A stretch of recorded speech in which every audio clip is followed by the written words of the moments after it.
we're supposed to be out in the public and saying and standing up for what we believe. I am saying and I'm standing up for what I believe, and I hope you do the same thing too. Very sincere about this. I'm not cynical. I'm not angry. I'm not a madman, but I will draw attention to things that I think are wrong. And I think that just the sleeping church in the United States, what they're doing is wrong, and I'm going to speak out about it, and will continue to speak out about it. I know it will be offensive to many, but like I said, I feel I need to do my part to help to wake this church up. I know God can do it, but I want to be part of that with Him. Obviously, if He allowed some foreign nation to overtake the United States and persecution went on, I believe the Church of Jesus Christ would wake up quite fine in the United States. You know, there's a church almost on every street corner, everywhere I go. With that kind of representation, you would think there'd be huge change within our cities, within our states, within our federal government. We need to elect Christians to political office. I know there's a lot of believers out here that don't believe in them, but I believe you're sincerely wrong. That we see Christians rising to political power in the Bible. Ask Joseph if you don't believe me. And they're put there by God into political power.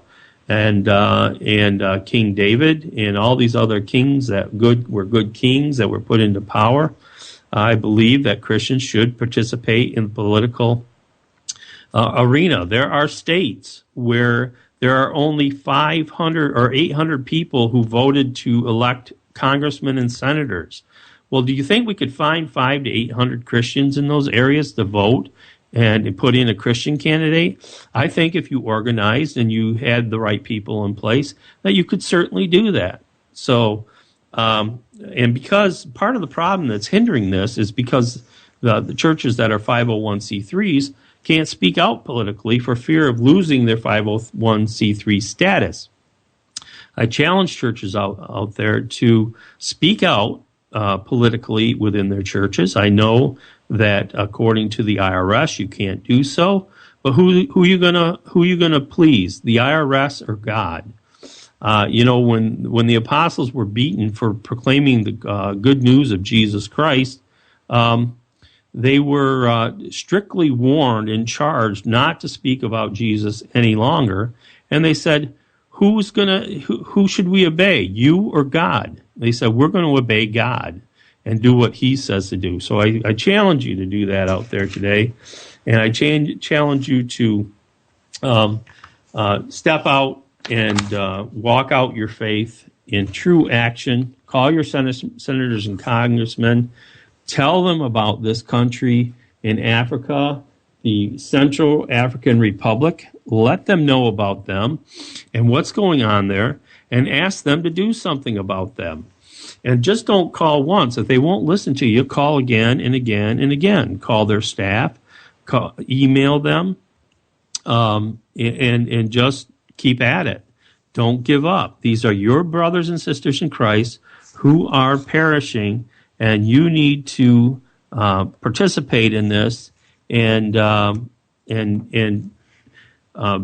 just do your part to minister to your brothers and sisters who are hurting outside this barbed wire in this country. Right now, today, they are all huddled around 2,000 with people killing them.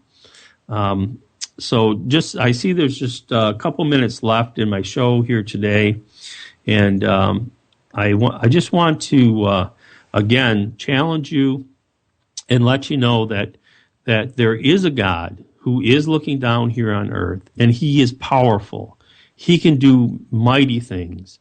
And if you're a believer today, I pray that you will go to prayer and ask for help for those people who are suffering in this country in Africa, that you will find your time in your busy day, take a few minutes and do something for believers who are being killed right now, believers in Jesus Christ who are being murdered for no more than the fact that they believe that Jesus was the Son of God. He was born of a virgin. He taught for 3 years on this earth.